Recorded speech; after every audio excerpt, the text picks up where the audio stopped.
dayaw, para itong binhi ng halamang katutubo at banal, at tungkulin nating itanim sa dibdib, alagaan, diligin sa wastong pag-ibig, para magsukling, magugat ng malalim, lumusog, tumatag, mamukadkad, at magbunga ng gantimpalang nararapat sa nagtanim at naghirap.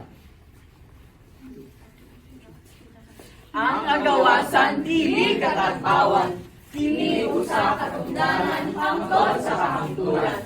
Utamay kini panalipdan, batok sa dautan, mapintal o malapason. Kinahanglan usab kini panalipdan, batok sa kabilang magkaroon o kurasyon, o batok sa dautan tinguha sa dunaran o malamon. Aron kini ilang angkonon o bilanggoon. Kini usa kadungog nga kung mawala, walay laing mahimong ibulig.